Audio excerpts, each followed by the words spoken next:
Katrina, 31, inhaled, producing a big smile across her face as she relished in the aroma that escaped from the kitchen through the cafe doors. Chef Pierre was worth every penny that she was paying him. His dishes were exquisite, and he took her grandmother's recipes to the next level, which kept the seats in her restaurant filled. Despite the naysayers, betting on herself had paid off in spades. Katrina folded the last linen napkin, then tucked the fork, knife, and spoon inside the sleeve. She glanced around the restaurant. The vision that once only existed in her mind was something to see. From the warm brown and beige color scheme to the light fixtures, she picked herself. After checking her lipstick in the bathroom, she confirmed this evening's meal service for Sunny Horizons, a nonprofit that provides food assistance to low income seniors. When the federal government cut funding earlier this year, Katrina rallied other local businesses to step up and fill the gaps with monetary donations. But in addition to providing financial assistance, her restaurant also supplies gourmet meals for them twice a week. After finishing the call, Katrina joined her team, who had gathered near the bar for a quick prayer, a tradition that she started 5 years ago when she opened this location, which was the first. Soon, smooth jazz filled the air, along with chatter from hungry patrons who were being seated. Since Katrina had plenty of time before meeting with the city inspector at the new restaurant that she was opening, she was filling in for her best server, Millie, who was running late because of car trouble. Within minutes of the doors opening, Katrina was moving across the floor taking orders, serving drinks, and giving entree suggestions. She brought table 7 their drinks, then went to Millie's next table, but stopped in her tracks. Sitting there was Raymond McDaniels, chef at the swanky Dorn Palace restaurant downtown, and her ex boyfriend. It had been 6 years since she had last saw him. Their eyes locked. At first, he looked shocked, then sad, but his expression morphed into a glare followed by a snide grin. Remembering that look, the control and the coldness in his eyes caused her to stand frozen in her place, but only for a second. You are no longer that girl. You are Katrina Sparrow, owner of Miss K's, a successful businesswoman. Stand tall. The voice in her head resounded, delivering a surge of power to her soul. Katrina reminded herself that she was standing in the middle of a restaurant that she had built with her own sweat and blood, a building that was free and clear, including the land it sat on. And he was sitting in her chair. Katrina lifted her chin. Ray, it's been a long time. She maintained her smile as his overpowering cologne hit her nose. He always wore too much, which was off putting, like his personality. Yes, Cat, it has been a long time. He tilted his bald head and looked around the restaurant. I see that you found a nice place to land. I mean, it's not Doran, but it has a pleasant atmosphere. Are they treating you well here? Katrina chuckled. Yes, Ray, I am blessed. I have everything that I need and more. And how have you been? She asked, even though his date's eyes transformed into slits as they conversed. Actually, it's interesting. I normally don't believe in coincidence, but I'm in the process of opening my own place and was just telling Teresa here how hard it is to find good help. And look at that. I run into you out of all people. And I remember how you are such a worker bee, a natural at serving people. You know, perhaps I can consider making a spot for you on my team. As you can see, she already has a job, Ray. Can we order now? His date whined like a child. Katrina allowed Ray's words to bounce off of her without a thought and shifted her attention to the young, very young woman sitting next to him. Of course, my apologies. Can I start you off with something to drink? She asked, thankful for the interruption. It had only been a few minutes, but Katrina was ready to escape from his arrogance. She took their orders and returned minutes later with their drinks before excusing herself to service the other guests. She was happy to be moving around again, but was still in slight disbelief that he was dining at her restaurant.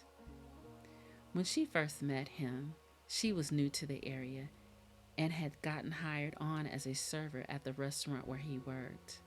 He was a famous chef with many accolades to his name, who had cooked at some of the most exclusive restaurants around the world. His resume was vast, but his ego was enormous. He was larger than life, and Katrina was attracted to his confidence. On their first date, he took her to a chic restaurant that had a 2-year wait list. Katrina pinched herself several times, unable to believe that she was sitting across from the great Ray McDaniels, whom she had seen in magazines on red carpets with top models. That night, he introduced her to cuisine and wine that she had never heard of and told his story of being homeless while in culinary school. His vulnerability made her open up and share her dream of owning a restaurant that served comfort food like they had back at home. She had no formal culinary training, but learned from her mother and grandmother how to cook recipes that had been in her family for generations. Ray listened and seemed to care, promising to help her. In her mind, they made a connection. It wasn't long before they were living together. He made her quit her job because it wasn't a good look for him to be dating one of the wait staff. At first, she didn't mind because Ray's universe was humongous. There was always a party or a trip to some island. It was fun at first, but eventually the excitement wore off. She felt unfulfilled because she had dreams and goals that she put on the back burner for him. Anytime she'd bring it up, he'd say, next week, or after we get back from Paris, or from wherever they were. Eventually, 3 years had passed, and her only progress in life was being his plus one at events. One day, while walking in their neighborhood, Katrina passed a storefront with a for lease sign in the window. It was at a corner of a busy street that also had a bookstore, a clothing boutique, a gift shop, and a lounge. While looking through the large picture window, she imagined serving her grandmother's butter biscuits and shrimp creole to her guests. For the first time in years, her dream reignited the fire in her chest, and excitement zipped through her veins. The place was perfect. Katrina met with the realtor and toured the space, which looked better from the inside. She updated her business plan and budget, thought about decor, researched food suppliers. When it came time to show Ray the place, butterflies filled her belly as he walked through the space. Katrina held her breath as he looked inside the kitchen that would need a complete remodel, hoping that he would see her vision. He took a quick glance and shook his head, then took her by the shoulders. Had I known that this was what you were up to, I would have saved us both from the inconvenience. I mean, I have to be honest with you, babe. I only told you those things about helping you with this restaurant idea because I knew that it was what you wanted to hear. Hell, I didn't think you would take it this far. You need to accept that this, he pointed around the room, is not gonna happen. You're just not cut out for something of this magnitude. He looked at his watch. I gotta go. Kissing her on the forehead leaving her standing in the empty room. Tears sprang from Katrina's eyes when she realized how much time she had wasted with a man who cared nothing about her. She was only a trophy to him and would have to give up her dreams if she stayed. That night, Katrina chose herself. She packed her bags and walked out of the door for good, with Ray yelling behind her, "You'll never make it. You'll be back," were his last words. Katrina returned to the table with their food, then asked if she could get them anything else. Ray remained quiet, but his date gave a smirk and said, "No, you can go," flicking her bedazzled fingernails. Katrina chuckled and left them to eat. If only she knew Ray was no prize. Katrina removed them from her mind and continued to service Millie's other tables. Every so often, she would catch Ray watching her. Even though her back was turned, she felt his eyes. At one point, while she was checking something on the POS terminal by the kitchen, she turned to find Ray standing behind her. Unfortunately, she wasn't surprised.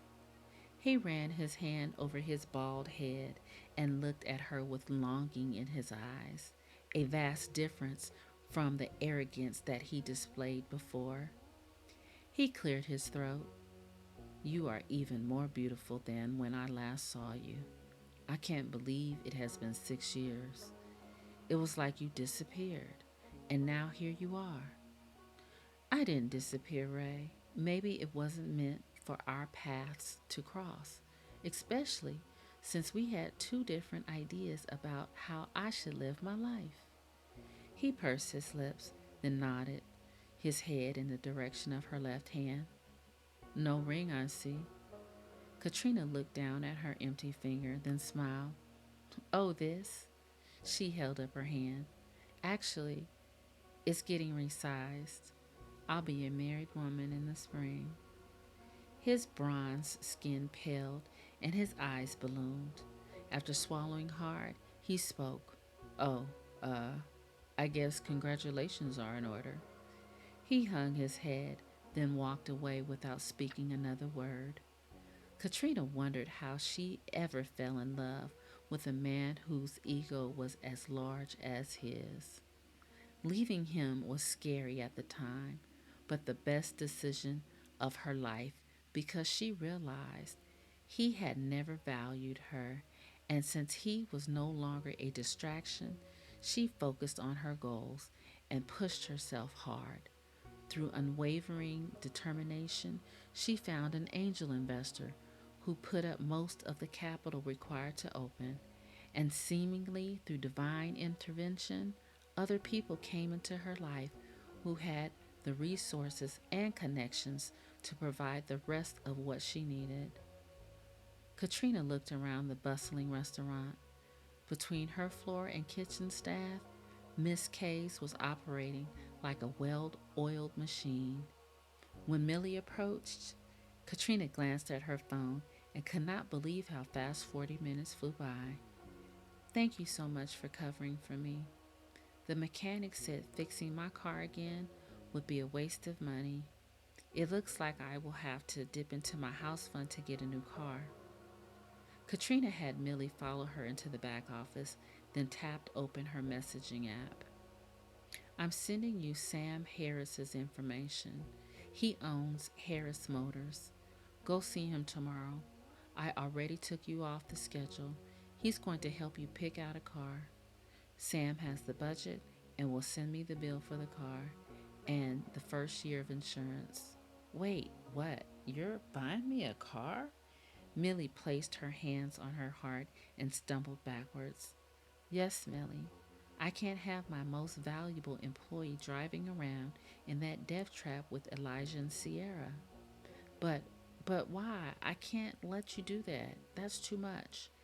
"You have no choice. It's done.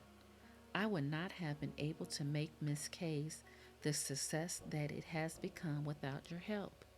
Do you remember when you first started? You knew I did not know what I was doing, but you took a chance on me. stuck with me when I couldn't make payroll because we had no customers. I can't count the number of times that you saved me on this floor when servers didn't show, or to make drinks because I didn't have a bartender. What you have given to me, I can't repay because you have been critical in making this dream come true. And you won't take the floor manager position, so I have to do something. No, my tips are too good to give up, and I love serving people. There is no better feeling than making them happy while they are eating. Tears fell from Millie's eyes as she embraced Katrina's neck. I swear you are the best person that I know. May God continue to bless you. After they dried their eyes, Katrina took Millie around to each table, informing the guests that Millie was taking over. When they approached Ray's table, his face lit up with an expression that was hard to read.